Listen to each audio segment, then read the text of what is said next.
para aktivis itu pada datang ke kampus UGM untuk mempertanyakan langsung ke rektor, itu saya barusan lihat tuh bagaimana di UGM itu kayak perang ya. Nah, terus ada soal pertemuan Bu Mega dengan Prabowo, ada soal penangkapan para hakim yang tiba-tiba, "Yah, ini ada apa?" gitu kan. Luar biasa ini hakim.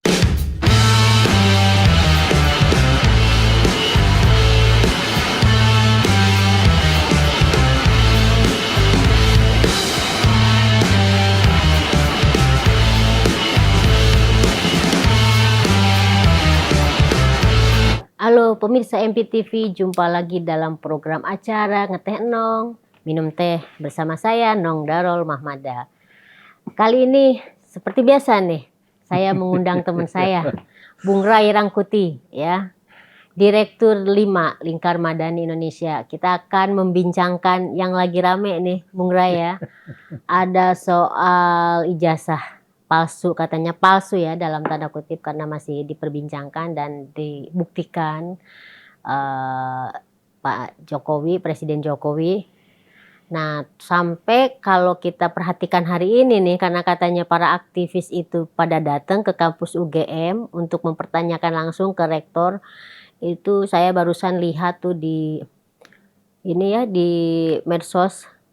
Bagaimana di UGM itu kayak perang ya, polisi, tank-tank gitu kan. Kan aktivis yang datang paling berapa ya Bung Ray ya? Nah, terus ada soal pertemuan Bu Mega dengan Prabowo, ada soal penangkapan para hakim yang tiba-tiba, "Yah, ini ada apa?" gitu kan. Luar biasa ini hakim, bedol desa ini hakim di Jakarta Selatan. Semuanya ditangkapin sama kejaksaan, dan yang menariknya lagi ini kejaksaan loh yang nangkapin, bukan KPK ya. Gitu. Jadi ini banyak sekali peristiwa menarik politik khususnya ya. Akhir-akhir ini yang semuanya itu rame dibahas di media kita, di publik kita, dan belum lagi soal kita lagi soal ekonomi dan lain-lain ya. Jadi memang negeri kita ini benar-benar semarak dengan berbagai macam masalah nih ya Bung Ray ya. Oke, kita mungkin mulai aja ya, kita coba bahas ini sambil ngeteh, kita bahas secara ya santai lah Bung Ray ya. Meskipun pasti pemirsa MPTV juga pengen menyimak ini sebenarnya gimana pendapat Bung Ray. Misalnya kita mulai dari soal ijazahnya Pak Jokowi. Ini kan sebenarnya isu yang sudah sangat lama ya. Sejak kalau saya ngikutin tuh sejak saya masih bucin deh, dari 2019. Bucin ke siapa Nong? Ke Jokowi. Waktu itu kan kita sempet, aku khususnya gitu, bukan kita ya, kalau Bung Ray ini kan dari dulu kritis gitu ya. Dari dulu masalah ijazah ini kok selesai-selesai gitu ya, nggak selesai.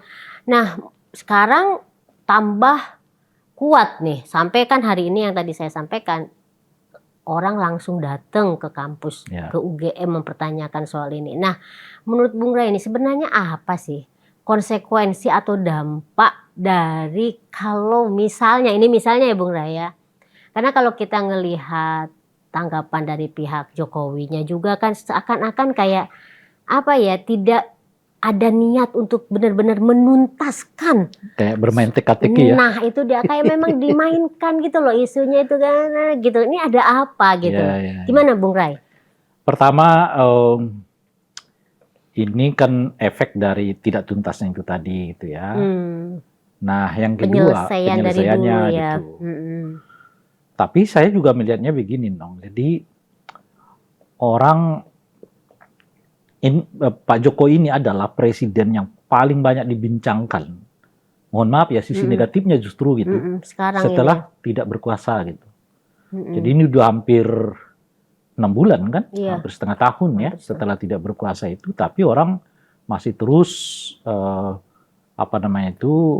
membahas justru hal yang negatifnya. Sulit kita menemukan sekarang perbincangan tentang hal-hal positif dari Pak Jokowi gitu. Legasinya gitu ya. Legasinya atau apa dan sebagainya gitu. Nah itu yang kedua. Nah yang ketiga, karena orang juga nggak melihat bahwa Pak Jokowi itu seperti mungkin ya mantan presiden-presiden yang lain itu memang membuat jarak dengan dunia politik itu gitu loh, Nong. Jadi istilahnya selesai gitu Selesai ya? gitu. Paling tidak yang ngurusin partainya lah. Seperti ya kan? SBY waktu itu. atau Ibu Mega macam-macam. Tapi kan kalau Pak Jokowi itu wah, ketemu lagi, ikut pertemuan sana, pertemuan sini, yang hampir jarang ditemukan oleh kita, dilakukan oleh mantan-mantan presiden yang sebelumnya gitu. Misalnya Pak SBY kan kalau ketemu orang ya dia pakai nama partai gitu loh. Atau Ibu Mega ya karena dia konsolidasi partai gitu. Jadi nggak ada lagi misalnya ketemu lagi dengan penduduk ini, ya kan kembali ke sana macam-macam. Seperti layaknya jadi presiden gitu. Nah itu faktor yang kedua. Nah yang ketiga jangan lupa, yang keempat ya jangan lupa bahwa beliau masih punya anak nih. Anak itu wakil presidennya Pak Prabowo gitu. Jadi dalam bahasa yang lain sebetulnya turunan dari yang ketiga itu Pak Jokowi itu sulit sekali dilepaskan dari dunia politik ini gitu. Sementara mereka yang dahulu memiliki perspektif yang kritis terhadap Pak Jokowi itu masih melihat atau belum bisa menangkap niat baik Pak Jokowi memang untuk membereskan semuanya gitu loh. Alih-alih yang dilihat niat baiknya yang ada adalah loh ini nggak henti-hentinya ya mau mengakumulasi kekuasaan tuh pada dirinya gitu. Nah jadi mungkin karena itulah kemudian isu soal ijazah terus ya. Karena di satu segi misalnya isu-isu yang berkaitan dengan katakanlah korupsi, dugaan korupsinya gitu ya, dugaan gratifikasinya juga diabaikan oleh aparat penegak hukum gitu. Nah ini yang paling dekat memang dengan kelihatan ya dengan Pak Jokowi ya soal kasus ijazah ini gitu.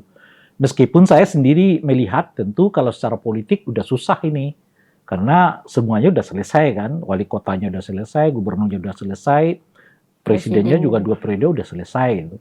Nah yang paling jauh itu sebetulnya adalah yang bersangkutan tuh mereka masuk ke ranah pidananya gitu. Kalau terbukti. Nanti dibuktikan justru di sana gitu. Jadi, nah ini kan menariknya ini, Pak Jokowi itu membentuk tim hukum untuk tanda kutip menggugat mereka yang menggugat keabsahan ijazahnya gitu. Bagi saya itu bisa blunder juga loh kepada Pak Jokowi itu. Kenapa? Karena kalau nanti misalnya orang-orang yang katakanlah ditetapkan sebagai tersangka misalnya ya, apa pencemaran nama baik kayak apa, kan harus ada pembuktian terhadap keabsahan ijazahnya dulu gitu. Dengan sendirinya membuka peluang sebetulnya keabsahan ijazah itu ya harus diperbincangkan di pengadilan gitu. Jadi ketika itu masuk ke ranah hukum, karena sekarang kan secara resmi Jokowi sudah membentuk tim pengacara. Ya, bahkan mengatakan akan membawanya ke ranah hukum kan. Nah justru karena kalau itu dilakukan oleh Pak Jokowi, ya mau tidak mau harus dibuktikan dulu keabsahan ijazahnya. Kalau ternyata absah, bisa mereka melakukan pencemaran nama baik kan.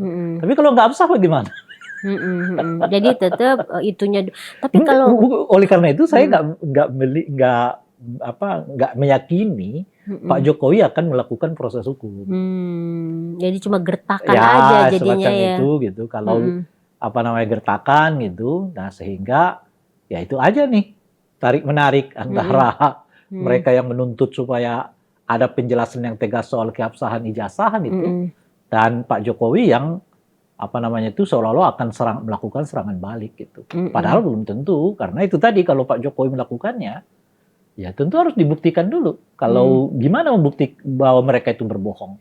Gimana membuktikan bahwa mereka itu melakukan pencemaran nama baik? Kan harus dibuktikan dulu soal ijazahnya benar apa enggak kan gitu. Sahih apa enggak gitu. Ya. Kalau nggak salah kan dulu juga kan sudah pernah masuk pengadilan juga ya soal ijazah palsunya itu kan. Ini yang kelima Ya ini yang kelima nih. Nah kenapa sekarang makin menguat? Karena orang melihat kekuatan Pak Jokowi secara politik menurun. Kan beda dengan dahulu. Dahulu kan udah pernah diadukan, bukannya ijazahnya yang dibuktikan, dia yang malah masuk penjara. Iya. Nah, jadi sekarang dicoba lagi gitu sekarang dicoba. Tapi belum dicoba ke pengadilan setahu saya ya. Jadi masih dalam rangka administratif gerakan ini semua untuk membuktikan apakah benar di UGM-nya ada ijazahnya Pak Jokowi yang tentu tidak ada lagi karena ijazah itu kan cuma satu, nggak bisa di-share bagaimana pun gitu dan sebagainya. dan sebagainya. Artinya mau diproses secara administratif. Gitu. Nah, tapi kalau berbicara soal bagaimana melihat proses pemilu pilpres, udah nggak bisa diapa-apain. Jadi lebih nanti kalaupun ini tuh ada kasus pidana ada dua, aja, tentu. penipuan gitu ya. Tentu bisa diadukan ke ranah pidananya, tapi juga ini catatan penting bagi moralitas kepemimpinan kita gitu. Ternyata bangsa ini misalnya kalau benar tidak ada ijazahnya atau ijazahnya palsu gitu ya. Bangsa ini pernah hampir 18 tahun loh dipimpin oleh seorang yang ternyata tidak jujur soal administrasi pribadinya gitu. Itu ininya gitu, apa namanya. Tapi kan soal kejujuran ini kita udah paham semua.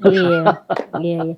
Ya itu makanya Bung Rai, kalau saya ngelihat dari isu ini ya, dari isu yang lagi ramai soal ijazah ini, justru saya ngelihat mungkin ya bukan tanpa memberikan apresiasi buat teman-teman ya kita respect aja lah, apresiasi aja gitu. Kan sekalian ada pembagian tugas juga mungkin ya. Tapi juga kan dalam kasus Jokowi ini seperti yang tadi Bung Rai bilang, kan setelah ini kan yang kelihatan itu adalah yang negatif-negatifnya. Justru yang negatif-negatif yang lain itu kemudian kan tertutup itu Bung Rai. Misalnya Bung Rai kan pernah juga cerita di sini soal korupsi yang udah jelas terang-terangan, misalnya bahkan lembaga dunia aja kan menyatakan itu soal OCCRP itu ya. Tapi kan kemudian udah jadi tenggelam gitu. Soal misalnya skandal etika dan konstitusi gitu kan udah gitu loh. Jadi menurut Bung Rai sendiri gitu, nah dengan ramainya soal ijazah ini kan akhirnya itu setuju nggak? Saya sih nggak dalam posisi setuju nggak setuju ya Nong ya gitu ya. Tapi tentu kalau kita mau melihat lebih implikatif apa bagi perbaikan bangsa dan negara ini ya tentu misalnya mengejar dugaan korupsinya. Itu implikasinya ya korupsi, besar. Gitu gratifikasi. Kan. Ya, kedua ya mengkritisi terus-menerus nepotisme politiknya. Nah itu besar implikasinya bagi bangsa dan negara ini gitu. Berdimensi jangka panjang gitu ya. Nah, jadi apa namanya itu ijazah ini ya tentu kalaupun mau dikejar ya dikejar gitu. Tapi pertama pemilunya udah nggak bisa dipapain. Gitu. Anda mau mengatakan bahwa karena ijazahnya nggak lengkap, pemilu yang kemarin itu nggak sah macam-macam ya gimana lagi gitu loh kira-kira. Udah lewat gitu. Nah, tapi silakan masuk ke pidananya. Makanya mungkin yang lebih tepat itu agar tidak terlalu lama ya berlarut-larut ya dibawalah ke pidana. Atas apa? Atas dugaan adanya pemalsuan dokumen. Ya, dokumen pribadi gitu ya yang kemudian dipakai untuk kepentingan menduduki jabatan publik gitu. Nah, ya mungkin di situ sehingga nanti pengadilan yang memaksa agar orang yang bersangkutan dalam hal ini Pak Jokowi tentu ya membuktikan sendiri keabsahan dari apa namanya ijazahnya, dokumen itu ya. Ya sehingga ya clear gitu kita masuk ke tahap berikutnya. Ya ke isu-isu yang lebih apa ya memberi impact besar terhadap bangsa dan negara yaitu dugaan adanya korupsi ya kan nepotisme yang apa namanya itu yang dilakukan oleh keluarganya Pak Jokowi gitu itu kan contoh amat tidak baik ya bagi bangsa dan negara ini gitu ya dan kebangkrutan demokrasi kita gitu ya bagaimana cara mendorong itu supaya kembali diperbaiki lebih baik dan sebagainya gitu. Itu tentu itu lebih ini apa namanya itu ya menjadi sesuatu yang sangat prinsipal di dalam berbangsa dan bernegara gitu. Nah itu justru ada kecurigaan pada saya tuh begitu juga ya Bung Ray ya dengan adanya isu ijazah palsu ini kok kayak seakan-akan memang itu kayak keinginan dari pihak Jokowi atau Jokowinya sendiri yang pertama terus dibicarakan, dibahas. Terus yang kedua isu-isu yang sangat substantif seperti yang tadi disampaikan oleh Bung Ray terkait korupsi, nepotisme yang terkait dengan dirinya yang itu merupakan sebuah apa ya PR besar justru ya masalah besar buat bangsa ini kan justru tidak dibahas gitu kan. Jadi kalau Bung Ray itu ngelihat seperti itu nggak sih gitu? Ya mungkin tensinya aja beda-beda ya. Kalau kalau situasi seperti sekarang mungkin soal ijazah itu gitu. Tapi mungkin pada momen tertentu nanti kasus soal OSSRV-nya, ya dinasti macam-macam itu juga akan bangkit gitu. Nah, saya sih bicaranya bukan itu, bicaranya harus skala. Dan kalau kita bicara skala, ya tentu kita harus mengejar skala yang paling besar. Efeknya, manfaatnya bagi kepentingan publik. Gitu. Itu yang harus kita kerjakan. Bukan berarti meninggalkan kasus ini, kan karena kasus ini menurut saya ada jalur cepatnya gitu. Jalur cepatnya itu apa? Pengadilan gitu.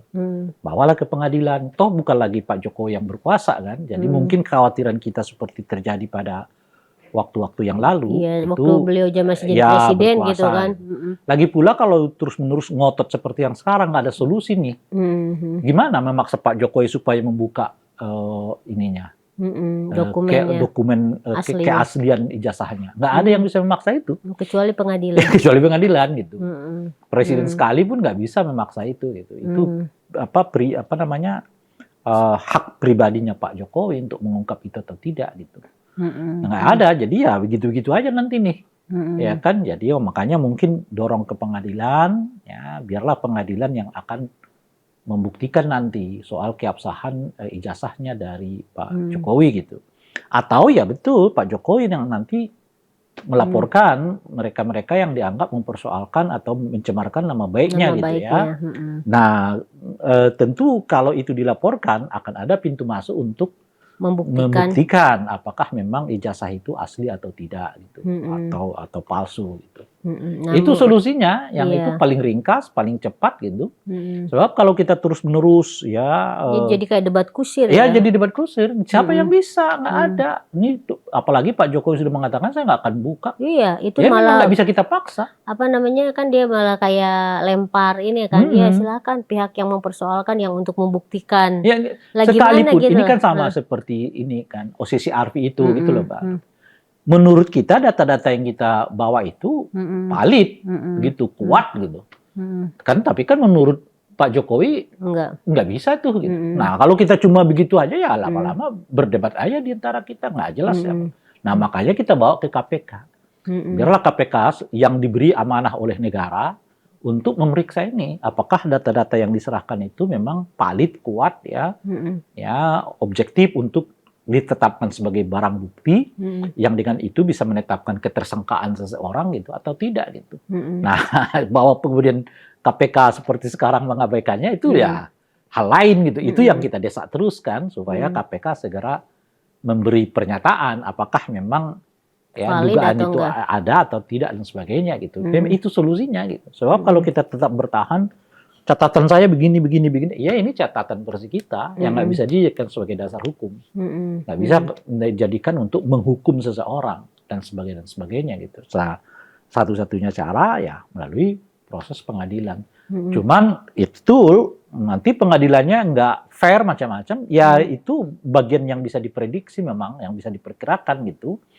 Tapi kalau kita begini-begini juga, apa solusinya gitu? Iya, artinya kan gini, dari semua kasus yang tadi disampaikan oleh Bung Ray terkait dengan Jokowi ini, dari mulai ijazah palsu, soal korupsi, ini kan ujung-ujungnya lebih kepada mungkin kayak kalau ingin ada perubahan, ada penindakan, ada kayak semacam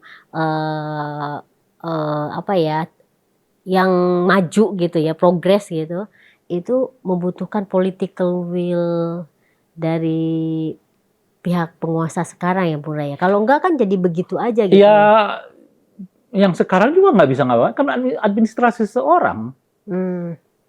Kan presiden nggak bisa maksa, kamu buktikan, nggak bisa dia maksa. Nggak, maksudnya kan ada mungkin dari presiden atau siapa gitu kan yang udahlah daripada rame terus udahlah, pihak coba itu pengadilan selesaikan, nggak bisa dipanggil atau KPK tolong bener tuh aduan dari Ray dan kawan-kawan itu, iya kalau misalnya kasus seperti itu iya, tapi kan kalau ijazah ini beda lagi kasusnya, ini bukan delik aduan, gitu loh.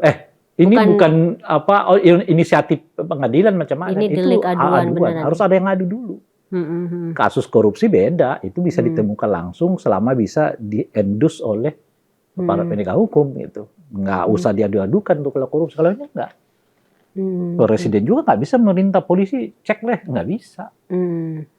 Karena itu hak warga negara yang nggak bisa digugat juga, diintervensi ya gitu. soal KTP kan itu adalah Beda. informasi yang tak bisa dibagi-bagi. Jadi Gitu. private right gitu. Jadi beda dengan misalnya persoalan lain seperti yang tadi disampaikan soal korupsi gitu. Kalau beda. itu memang butuh yang namanya political will dari pemerintah ya, supaya benar-benar ya udah usut gitu kan. Karena korupsi itu kan bukan kejahatan personal yang berimplikasi pada publik kan. Kalau ijazah itu ya personal benar-benar pribadi. Kecuali misalnya ya yang bersangkutan masih sedang menjabat, ya selain pengadilan ya KPU yang bisa membuktikan itu. Apakah betul ijazahnya itu palsu atau asli gitu. Secara administratif gitu. Nah, makanya ya solusi tercepatnya itu dan menurut saya yang paling mungkin adalah pengadilan. Dilaporkan kembali. Nah, apakah pengadilannya akan objektif? Nah, memang kita akan sulit menduga itu gitu. Nah, coba kalau kita terus-menerus begini ya, apa yang bagaimana cara menyelesaikannya? Nah, Pak Jokowi akan selalu bertahan, saya nggak akan ungkap. Dan kita semua nggak bisa memaksa itu. Karena itu juga hak dia juga. Beliau, ya kan, hak beliau untuk mengungkap ataupun membuka data pribadi beliau, itu kan hak beliau gitu. Itu kan data pribadi kan. Tapi di sekolahnya ya semua bisa. Di sekolahnya nggak ada, sekolahnya menyatakan sudah dicabut ijazahnya misalnya, ya semua kawan-kawannya mengatakan nggak pernah itu beliau itu lulus. Ya, tapi apa gitu loh. Tapi mungkin ya selain itu kan soal formal ya, kalau harus dibuktikan gitu di pengadilan. Tapi hal yang mungkin juga menjadi sorotan itu kan adalah soal persepsi. Jadi ingin membentuk sebuah persepsi bahwa waduh, selama ini ternyata yang dilakukan oleh Jokowi itu semua adalah pemalsuan, penipuan gitu ya. Itu yang saya sebutkan tadi. Makanya kan kalau dilihat gerakan ini, sebetulnya pertama kan saya menyebutkan, orang melihat nih kok Pak Jokowi ini nggak ada henti-hentinya ya, ingin selalu berkuasa itu gitu loh kira-kira. Artinya mungkin satu segi kalau Pak Jokowi katakanlah lebih ngerumah gitu loh. Cooling down dulu gitu ya. Mungkin juga orang nggak akan sampai sana. Ini muncul lagi, ini lagi. Para menteri lagi dipanggil atau apalah gitu kan, ya. Dan sebagainya gitu ya. Nah, orang merasa kok ini nggak ada henti-hentinya gitu. Nah, sementara saat yang bersamaan perasaan orang terhadap buruknya pengelolaan demokrasi yang dilakukan oleh Pak Jokowi itu belum hilang. Gitu. Belum hilang kok malah ya kan, presiden di mana demokrasi kita terpuruk itu udah warawiri ke sana kemari gitu, seperti merasa peninggalannya di dalam demokrasi itu bukanlah sesuatu yang buruk gitu loh. Nah, inilah orang kemudian merasa ini kok seperti nggak pernah evaluasi gitu loh, nggak pernah introspeksi diri gitu ya, kayak memang tetap kayak ya itu mungkin itu bagian dari post power syndrome itu ya, jadi tetap merasa dirinya hebat. Nah, disitulah gitu ya. Mungkin ijazah palsu, dugaan ada ijazah palsu ini jadi mencuat gitu. Orang mau mengatakan jangan patantang petenteng dong. Kamu dulu jadi gubernur ya, wali kota, presiden itu pakai ijazah yang nggak asli loh gitu. Kalau memang misalnya ijazahnya itu tidak asli, dan cuma salahnya siapa yang bisa menyatakan ijazah itu palsu? Kan nggak bisa tidak, adalah pengadilan gitu. Nah, di tengah situasi yang tadi udah kita bahas nih soal ijazah palsu, kita juga melihat di di elit ininya, penguasanya, kayak misalnya Presiden Prabowo nih yang merupakan pelanjut dari kekuasaan Jokowi ini nampaknya udah mulai bergeser nih gitu kan, dengan adanya pertemuan dia datang ke Megawati yang selama ini dianggap tidak mendukungnya kan, atau berseberangan sekali dengan Jokowi yang mendukungnya gitu. Nah, Bung Rey sendiri tuh ngelihat apakah ada misalnya kaitannya dengan posisi Jokowi sekarang, hubungannya dengan Prabowo atau gimana? Iya, mana tingkat tertentu ada, meskipun bukan itu motivasi besarnya gitu, bukan gitu. Menurut motivasi saya, besarnya apa kalau menurut ini, Bung Rai? kan sebelumnya itu sudah ada dua kali rencana pertemuan dan selalu gagal kan.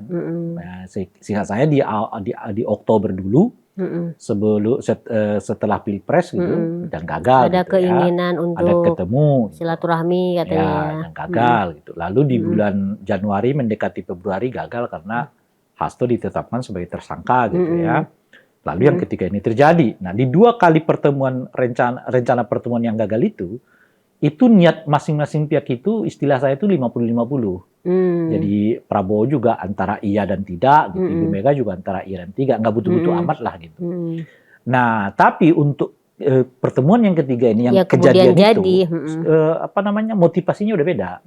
Jadi istilah saya itu Pak Prabowo itu motivasinya 7, Ibu Mega motivasinya 3 gitu. Jadi niat terbesarnya untuk ketemu itu ada pada Pak Prabowo. Sehingga karena niat terbesarnya ada pada Pak Prabowo, maka kelihatan Pak Prabowo nggak terlalu buat syarat administrasi yang macam-macam gitu loh. Atau bahasa yang lain, menerima syarat-syarat administrasi yang dikemukakan oleh Ibu Mega. Misalnya apa? Pertemuannya di rumah gua ya, gitu. Oke, gitu kan. Malam-malam ya, oke gitu. Nggak diliput media ya, oke gitu. Jadi kelihatan persyaratan-persyaratan administratif untuk pertemuan itu disetujui semua oleh Pak Prabowo. Sebagai seorang presiden itu sebagai seorang presiden itu kan artinya apa gitu? Artinya memang kebutuhan untuk bertemu dengan Ibu Mega itu sudah sangat mendesak. Datangnya dari pihak Pak Prabowo gitu. Lalu mungkin pertanyaannya adalah apa yang mendesak itu gitu kan? Sehingga Pak Prabowo tidak buat standar sendiri gitu sebagai presiden kan kok sampai dia menurunkan. Iya. Kan sebagai presiden kan beliau yang harus buat standarnya, bukan orang lain gitu. Jawabannya ada menurut saya krisis ekonomi ini. Krisis ekonomi ini ya memang sudah mungkin hampir di depan mata gitu. Dan oleh karena itu biasanya dan umumnya di mana-mana krisis ekonomi itu akan melahirkan krisis politik gitu. Nah, oleh karena itu dibuat langkah antisipasi oleh Pak Prabowo. Gitu. Kalaupun kemudian nanti kejadian nih krisis ekonominya, ya setidaknya krisis politiknya nggak berlanjut gitu. Nah, itu mungkin yang ingin disampaikan oleh Pak Prabowo ke Ibu Mega. Artinya ketemu dengan Ibu Mega untuk buat semacam komitmen lah, kesepakatan gitu ya. Meskipun dengan posisi yang berbeda-beda, tapi punya kesepakatan yang sama. Apa itu? Yaitu krisis politiknya harus kita jaga gitu. Jadi sirkulasi kekuasaan ini tetap harus 5 tahun. Ya kan peristiwa 98 yang kejatuhan Pak Prabowo, Pak Presiden Soeharto yang dimulai dengan krisis ekonomi itu nggak boleh lagi terulang. Karena saat itu Ibu Mega juga oposisi loh. Waktu 98 itu. Dan Pak Prabowo di dalam Jadi ini keulang lagi ya peristiwanya. Seperti mengulang sejarah dengan aktor yang kurang lebih berbeda gitu ya. Nah, kurang lebih sama juga gitu ya. Nah, mungkin di situ. Nah, oleh karena itulah beliau ketemu dengan Ibu Mega, membuat semacam itu tadi kan, komitmen atau kesepakatan. Oke, krisis ini mungkin akan sulit, tapi ayo kita jangan buat krisis politik yang menjadikan sirkulasi kekuasaan ini nggak berjalan selama 5 tahunan gitu kira-kira tuh. Nah, apa jawaban Ibu Mega? Saya kira Ibu Mega oke kalau dalam begituan. Karena itu kan memang kita tahu Ibu Mega sejak dari awal tuh sangat aturan. Ya sebetulnya kalau nggak krisis-krisis amat seperti 98 itu, ya nggak perlu ada sesuatu yang membuat kita harus mengimpikan presiden itu harus diturun di tengah jalan gitu ya. Ingat loh peristiwa beliau 99 itu kan, ya karena sudah disepakati Gus Dur yang jadi presiden, ya dia terima aja gitu. Meskipun ininya anggotanya, dia pemenang pemilu. pemenang pemilu saat itu gitu ya, dan sebagainya itu. Dan karena itu soal kesepakatan itu tadi gitu. Nah, dalam hal itu saya yakin Ibu Mega terima gitu. Tapi tentu elemen-elemen teknisnya tetap gitu. Dan oleh karena itulah pertemuan ini jadi penting, dan saya dengar juga pertemuan itu bagi Pak Prabowo akan dilanjutkan pada pertemuan-pertemuan berikutnya gitu. Nah, cuman itu tadi kan kelihatan kan skenarionya dibuat diam-diam aja ya kan, jangan diumbar gitu. Sampai kemudian Dasko buat sendiri gitu kan. Foto Ibu Mega dan Pak Prabowo itu yang dia bertemu posting gitu, ya. posting gitu. Dipublish lalu gitu ramai lah, gitu ya. Nah, jadi tanya, oh, apa sih isinya itu. Nah, ada bocoran sedikit lah dikeluarkan oleh Pak Dasko, meskipun bocorannya umum ya, bocoran yang sangat umum gitu. Lalu kelihatan itu disikapi oleh DPP PD Perjuangan dengan menyebut posisi kami tetap oposisi loh gitu. Tetap di luar pemerintahan. Di luar pemerintah itu. Kenapa pernyataan itu penting? Sebab kalau narasi dari Dasko ini terus berlanjut, itu seolah-olah PDI udah ikut udah nih masuk, gitu loh. Iya, seperti Kim Plus gitu, termasuk yang plusnya itu akan nambah ya. Nah, jadi itu jadi bahan pertanyaan orang terus-menerusnya. Makanya DPP mengeluarkan pernyataan dengan tegas gitu. Saya kira nggak tahu apakah Daskonya yang kelewat cepat gitu loh. Dan apa tujuannya juga iya, kita nggak tahu gitu. Nah, padahal bayangannya mungkin diam-diamin aja, biarin aja gitu. Sehingga dengan begitu ada yang bisa diperbincangkan lebih lanjut. Nah, ini kan sekarang kan rumit nih bagi PDI maupun bagi Pak Prabowo gitu kan. Rumitnya apa kok? Ya, rumitnya orang nanti akan lihat nih PDI meleng dikit, ini gara-gara ketemu Pak Prabowo nih. Ya, jadi selalu dikaitkan. Iya, ini jangan-jangan ini hasil dari gitu kan. Nah, itu salah satu faktor ya mengapa Pak Prabowo merasa harus ketemu dengan Ibu Mega gitu. Tapi ada juga persoalan yang lain dong. Persoalan lain itu apa? Itu tadi kan kenyataannya beban politik yang ditanggung oleh Pak Jokowi itu ngimbasnya ke Pak Prabowo gitu loh. Dia kena ininya juga iya, ya. Kena gini, kan, kalau kita lihat loh, di luar RUU TNI, ya di luar RUU TNI, isu politik ke Pak Prabowo itu hampir belum ada tuh. Yang ada isu ekonomi kan, PHK gitu kan, dolar kita yang kurs rupiah kita yang melemah gitu ya, bursa efek dan antara kayak gitu lah. Ya. Itu kan isu-isu ekonomi semua yang menimpa kepada Pak Prabowo. Tapi isu politiknya relatif nggak ada di luar RUU TNI loh. Gitu. Tapi isu Pak Jokowi itu mendominasi. Ini memberati kepemimpinan Pak Prabowo. Kenapa gitu? Karena orang melihat Pak Prabowo itu seiring sejalan dengan Pak Jokowi. Gitu. Nah, masuk lagi ke ijazah nih dipersoalkan orang kan, OCCRV gitu ya, IKN gitu ya, dinasti politik gitu. Perlindungan hak asasi manusia yang menurun gitu ya, demokrasi. Pernyataan Hasan Nasbi kan dimasak aja gitu. Itu orang membacanya kok seperti pernyataan yang mengancam, mengintimidasi seperti ya gitu ya. Yang orang lihatnya kaitannya itu dengan Pak Jokowi bukan dengan Pak Prabowo-nya ya. Karena Hasan Nasbi itu lebih dianggap sebagai orangnya lebih dekatnya dengan Pak Jokowi ketimbang dengan Prabowo gitu. Jadi beban politik yang ditanggung oleh Pak Prabowo sekarang di luar RUU TNI, itu berkaitan dengan beban politik yang dibawa oleh Pak Jokowi gitu. Di dalam konteks itulah mungkin Pak Prabowo merasa harus ada pendefinisian ulang kepemerintahannya gitu loh. Terkait posisi pemerintahannya. Iya, sebab selama ia tulus kelihatan sebagai presiden bayang-bayang dari Pak Jokowi, beban politik yang ditanggung oleh Pak Jokowi itu dengan sendirinya akan meluncur kepada dirinya dan tambahan beban jadi berat ekonomi dan politik gitu. Nah, mungkin karena itulah dugaan saya nih, ini dugaan ya.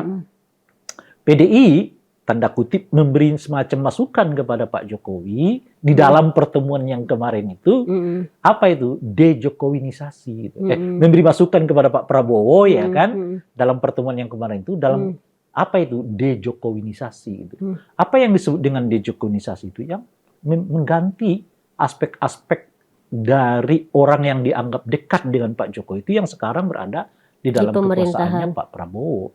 Sebab kalau enggak, ya Pak Prabowo akan kelihatan bayang-bayang dari Pak Jokowi. Oleh karena itu mungkin satu persatu harus diganti meskipun tentu tidak semuanya dalam sekaligus, bisa satu persatu dan sebagainya itu gitu. Dan boleh jadi yang arus utamanya itu adalah permintaan Kapolri segera diganti oleh Pak Prabowo gitu.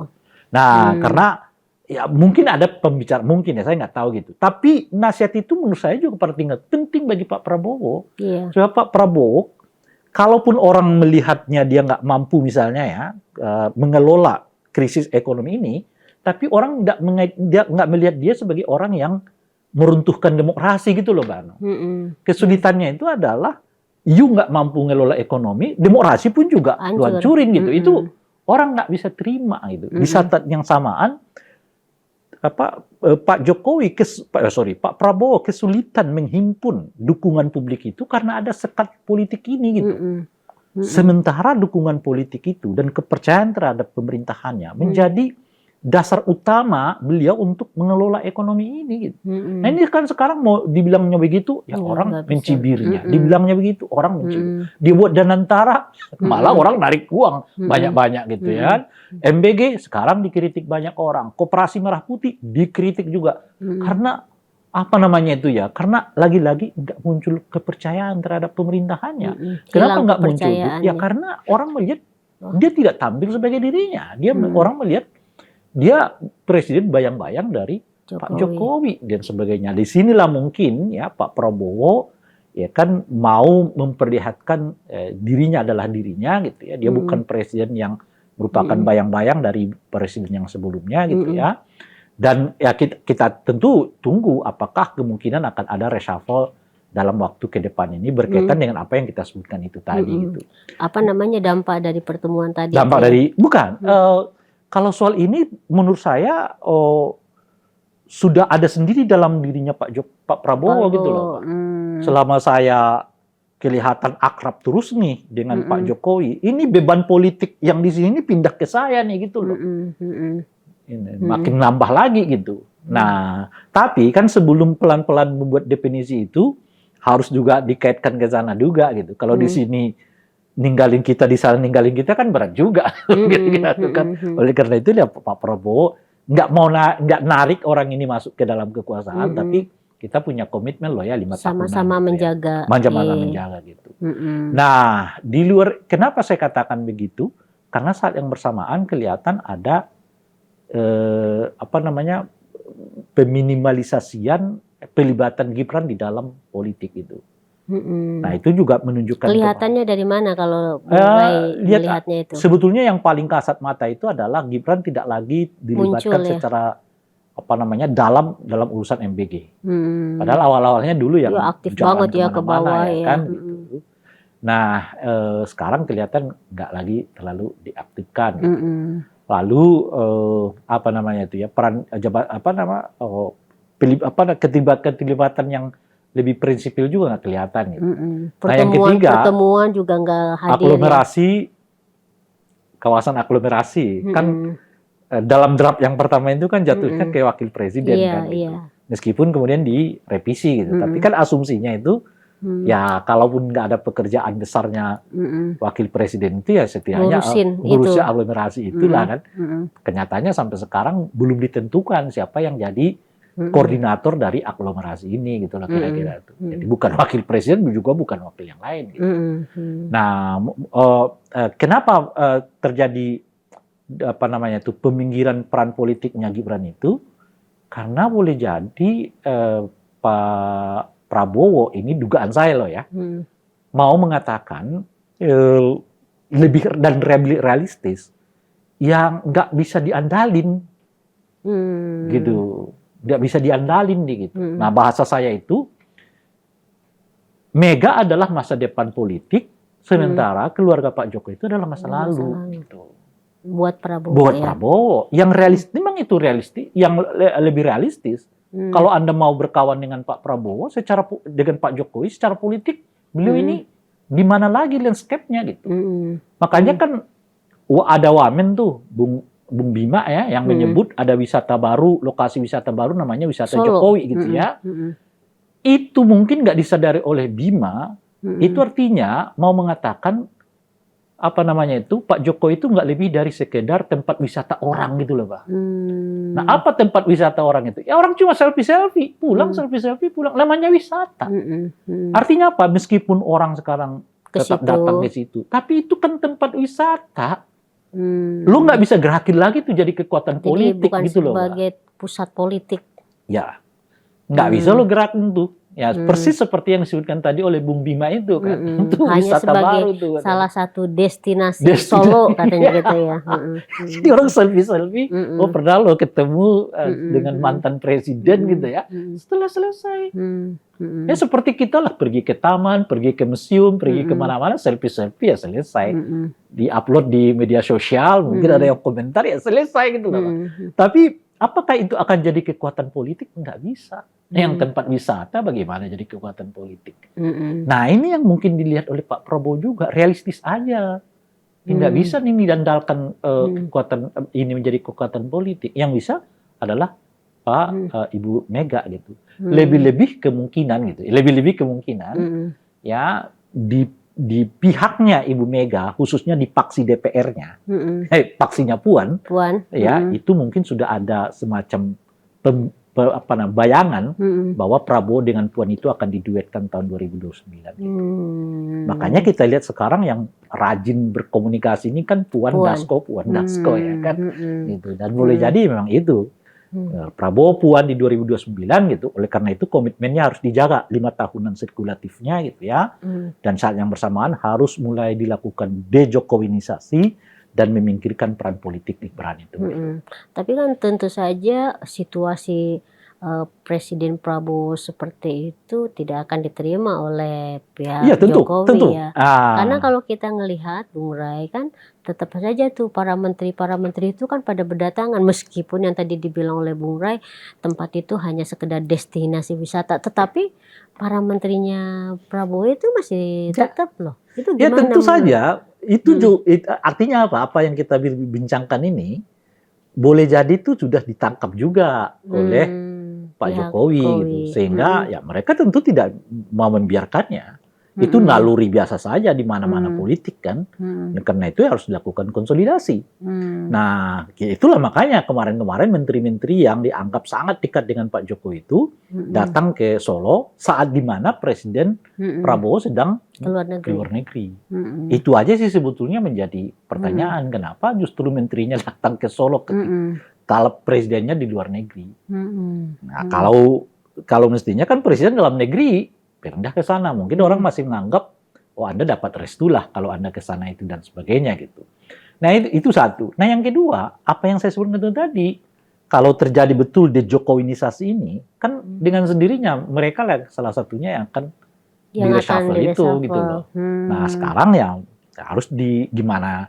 Ya namanya konsolidasi. Bagaimana supaya mereka harus punya backup juga gitu ya. Jadi tetap skenario yang mungkin sedang dijalankan itu, ya kan itu setidaknya nggak terjadi, nggak menimpa atau nggak sedrastis yang mungkin dibayangkan banyak orang gitu. Dan itu alami saja, itulah politik. Bagi saya sih ya kayak gitu tuh ya menarik gitulah aja gitu kan. Dan itu nanti akan kelihatan setelah Presiden Prabowo pulang dari luar negeri ya, maksudnya apakah kemudian tindakan reshuffle itu akan ada atau tidak kan? Ya tentu. Yang tadi Bung Rai bilang sebagai bentuk dari dejokowinisasi itu kan? Gitu. Karena kalau sekarang kan kita melihat belum ada ya, Bung Rai. Apanya? Bentuk dari dejokowinisasi yang dilakukan oleh Presiden Prabowo. Kalau dalam bentuk program sih iya. Kan salah satunya IKN kan. IKN kan memang udah nggak ada. Tapi gitu. Dalam bentuk personal atau orang-orangnya kan tetap masih aman. Iya, tapi kan kunjungan Pak Prabowo ke Pak Jokowi juga mulai berkurang kan. Nggak ada. Ya. Terakhir kan open house juga nggak datang. Itu makanya segi yang lain, ini ada pertanyaan nih dari tadi kemarin nih di radio gitu ya. Kenapa Pak Prabowo tidak sowan ke Pak Jokowi dan Pak SBY sebagai mantan presiden juga, sebagaimana beliau sowan dengan dalih silaturahmi Idul Fitri ke Ibu Mega. Nah, saya mengatakan bagaimana mau sowan lah, ini kan sudah pembantunya dua-duanya.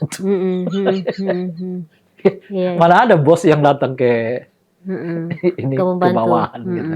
Ya mereka lah yang datang ke Pak Prabowo gitu kan. Nah, itu satu tuh artinya Pak Prabowo ngerasa apa namanya itu ya, udah mulai 2 orang itu udah dibawa kendalinya dia. Iya, dia udah mulai istilahnya tahu dengan posisinya. Iya. Gue bukan yang datang, gue yang didatangi gitu kan istilahnya. Iya, kan ini gitu. udah jadi apa namanya? Udah jadi pembantunya. Satu dua presiden jadi dewan penasihat di antara yang apa kepala tertingginya itu adalah presiden. Nah, jadi udah ada skupnya gitu. Nah, oleh karena itulah misalnya sejauh-jauh misalnya katakanlah Pak Jokowi misalnya membentuk blok politik, ya tetap anak buahnya Pak Prabowo gitu loh. Nah, oleh karena itulah harus datangi orang luar. Orang yang apa namanya itu di luar kekuasaan saya itu ya namanya Ibu Mega gitu. Nah, itu ininya gitu. Apa namanya? Melihatnya kenapa 2 mantan presiden yang sebelumnya itu tidak didatangi oleh Pak Prabowo, ya kayak gimana mendatangi yang mulanya pembantunya. Malah menariknya kan waktu di open house dalam konteks silaturahmi habis lebaran nih ya Bung Rai, kan justru saya ngelihat SBY malah datang ya ikut open house ya. Nah justru yang banyak dipertanyakan itu kok malah Presiden Jokowi ini nggak datang gitu kan, kayak gitu-gitu. Seperti saya ini politik itu kan ketika dihadapkan pada hal yang realistis, memilih. Ya kita memilih masa depan bukan masa lalu. Kalau Pak Jokowi itu gimana pun mau diolah dia masa lalu. Dia nggak punya jadi partai. Beban ya, apalagi tadi kita sudah bahas malah justru jadi beban politik. Beban politiknya bagi Pak Prabowo. Di tengah situasi ekonomi yang mestinya fokus diselesaikan oleh Presiden Prabowo ya. Nah, dan salah satu syarat untuk fokus itu adalah dia dapat kepercayaan publik, gitu. Bahwa Pak Prabowo itu ya diyakini oleh publik mampu untuk mengatasi krisis ini seperti dulu dimiliki oleh Pak Jokowi kalau menghadapi COVID kan. Modal terbesar Pak Jokowi itu adalah dia dipercaya oleh publik. Gitu. Jadi ketika dia buat aturan begini, ya orang nggak protes, gitu. Jalanin aja. Akhirnya ya kita bebas dari apa namanya dari COVID itu, nggak terlalu parah lah secara ekonomi kan. Nah Pak Prabowo kalau nggak mendapatkan kepercayaan dari dalam pun tidak mendapatkan kepercayaan dari luar negeri, terus mau bangun apa? Susah gitu. Bisnis ini di mana-mana salah satu faktornya itu adalah kepercayaan. Saya percaya sama Anda dan sebagainya. Kalau nggak ada ya repot gitu loh. Nah dalam rangka itulah Pak Prabowo harus tampil sebagai dirinya gitu. Itu yang saya sebut tadi itu. Ini bukan persoalan taktikal, ini udah strategis. Jadi Pak Prabowo strategis, realistis gitu ya, bahwa masa depan itu ya harus bersama dengan Ibu Mega, bukan bersama dengan Pak Jokowi. Pak Jokowi itu disebut oleh Wamen sudah tempat destinasi wisata. Iya, menarik. Jadi ini kita akan ngelihat lagi babak-babak berikutnya ini, karena ini kan baru koma istilahnya ya. Benar. Bung Rai, karena kita juga belum. Ini kan makronya udah ketemu, makronya itu apa? Kesepakatan. Bayangan ini bayangan imajinasi gitu. Mereka bersepakat ya krisis ekonomi ini jangan mengimbas ke krisis politik gitu ya. Nah, di tengah-tengah itu ada elemen teknisnya. Elemen teknisnya itu apa? Ya, Anda harus keluar dari bayang-bayang Pak Jokowi. Maka dilakukanlah de-Jokowinisasi, misalnya begitu. Nah, mungkin ada kerjasama, tapi di 2029 antara PDI dengan Gerindra terkait dengan Pilpres dan Wakil Presiden. Kira-kira begitu mungkin. Tapi nanti ke depannya mungkin akan banyak lagi. Tapi menurut saya itu udah elemen teknisnya. Bukan lagi yang prinsip-prinsip ini. Prinsip itu tadi adalah 5 tahun nih harus sirkulatif gitu loh kira-kira. Intinya sebenarnya mungkin yang disepakati adalah bahwa 5 tahun untuk politik ini aman. Gitu kan. Udahlah jangan diutak-atik. Semuanya fokus pada penyelesaian ekonomi gitu kan. Nah, itu yang disepakati, yang dibutuhkan oleh Prabowo ketemu dengan Mega ya. Ya, menarik. Jadi nanti kita lihat karena pada momen-momen berikutnya tentu saja kesepakatan itu ada pihak-pihak tertentu yang tidak setuju juga dan merasa terancam gitu kan kekuasaannya dengan adanya kesepakatan-kesepakatan itulah politik ini ya kan. Ya, dinamis banget ya. Oke, Bung Rai, ini menarik banget ya. Jadi kalau tidak kita hentikan ini akan lama nih ngobrolnya gitu karena memang tadi ini memang kita ini ya selalu ada sesuatu yang hangat atau enak gitu ya, selalu gitu. Nah makanya kita pasti akan mengundang Bung Rai lagi ya untuk terus-menerus update terkait pembicaraan kita, dan terima kasih pemirsa MPTV. Terima kasih Bung Rai. Sama-sama. Waktunya udah datang ke MPTV, dan kita akan ketemu lagi pemirsa MPTV untuk program berikutnya. Terima kasih dan salam. Dadah.